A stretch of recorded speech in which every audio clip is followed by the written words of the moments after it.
Welcome to another video. Here we have top 10 powerful dragons of How to Train Your Dragon. And yes, number 10, Cavern Crasher. Let's get right into it.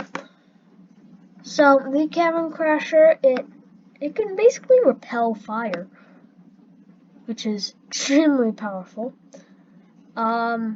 It uses mucus as a protection shield almost. It's huge as well, and it defeated the Fireworm Queen. Now that's like a trophy right there. All right, number 9, the Whispering Death. So this is a Screaming Death, but the Whispering Death was like a fierce competitor, as we see in like not Rise of Berk. What's it called? Come on. Are you serious? You know, let's just skip that. Riders of Berk, that's right. Alright, so the Riders of Berk, we could obviously see that the Whispering Death dominated most of the dragons, and even was powerful enough to give a serious match for Toothless. And it can even shoot spines, which we only see this. The Whispering Death and the Screaming Death do. So, yeah, this is one of the most powerful dragons. Number 7, the Light Fury. The Light Fury, it shoots Plasma Blast and then it turns invisible. It kind of rivals Toothless's strength. And Light Furies are extremely strong. They're not too big though. They're about the same size as Toothless. Although invisibility is mainly their strength. It can just disappear in like no time after it shoots the fireball or plasma blast. Number 6. Sorry, bud. You didn't make it to the number 5 spot. Submerger. This is a huge dragon, and it basically unleashes a whirlpool.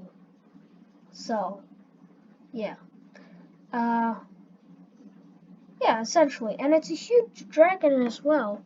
And that's basically a human, a tiny human.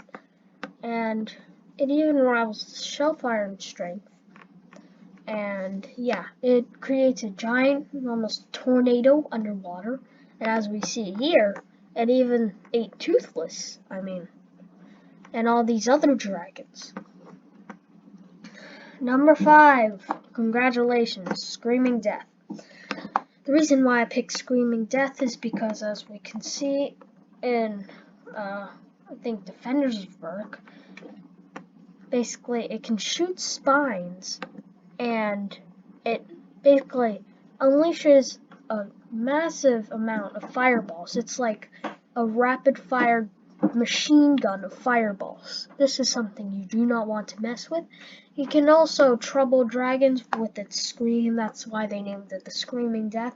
And it is extremely rare. It's basically a type of Whispering Death, only born 100 years. No kidding, it's born every 100 years. Because if those were born every day, we'd be dead.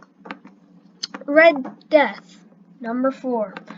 So this giant thing we see in How to Train Your Dragon, the first movie, and it's huge because, well, that's a little hiccup. Me personally, I don't understand how Toothless and beat the Red Death. Okay, there were many times where Red Death could have just done that extreme fire shot and eaten. And why did the Red Death start a fire-like thing instead of just eating them? I don't understand. And, yeah. And if she can command all the dragons in her nest, why didn't you just command all the dragons to kill Toothless? Come on. And yeah. So yeah, it is a huge dragon and huge skull, 6 eyes. And yeah, that's something also you don't want to mess with. Number 4, the Shellfire. Wait.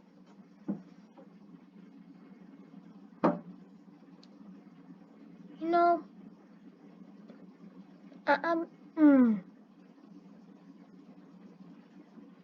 Alright.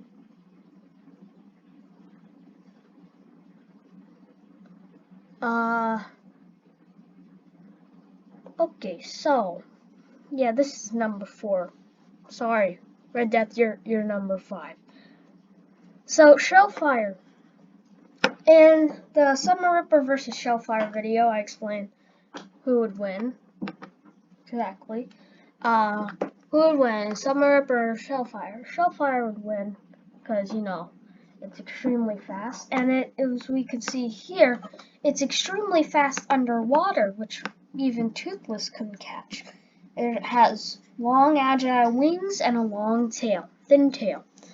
It also can like ram into the, opponent if it's the same size.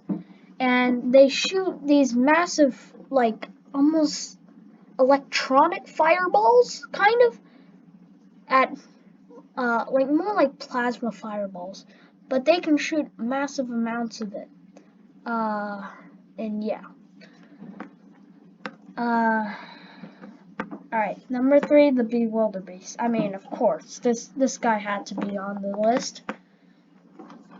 Now, Bewilderbeast, it's huge. It's the largest dragon ever, but of course, Toothless defeats it. I mean, come on, of course he does. Alright, so this is an extremely good drawing, by the way. Whoever did this, it's seriously amazing. So the reason why I put this on the list is because it has extremely large tusks. It's the largest dragon, and it shoots giant ice thingies. Yes, ice thingies. No, it shoots large ice thingies. All right, I'm just gonna call it that. And it can freeze its opponents, and yeah. Still, don't know why Toothless defeated it, but Toothless is probably the main character, so let's just go with that. Alright, number 2. Now hear me out. The Skrill. This is my favorite dragon, but that doesn't mean it would get on the list. But please don't dislike the video for this. So I picked this one because in Riders of Berk, or was it Defenders of Berk? I keep getting the two mixed up. So yes, this is my favorite How to Train Your Dragon, and yeah. So in Riders of Berk, we see that these two dragons, Toothless and the Skrill, have a rivalry. They're strength rivals, but Toothless is only a bit more powerful, of course, because he's the main character. But the Skrill is almost as rare as, the Night Fury.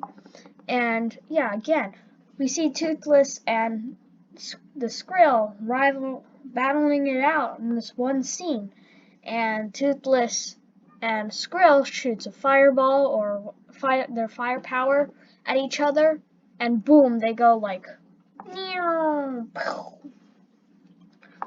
and yeah, Toothless gets heavily injured, and the Skrill is extremely smart, as he outfought all the dragons and outsmarted them as well. And yeah, the Skrill's extremely smart and extremely powerful, so all in one. And of course, I hate to do this, well, in my opinion, but you guys think he's cute. The cutest one, Toothless. Oh my god. Personally, I don't like Toothless. I think he's overpowered. I mean, of course, he's cute and all, but he's kind of overpowered. I mean, like, really? Are you serious? That, like, the Night Fury defeating of like a 500-foot dragon that shoots ice and has 2 long tusks?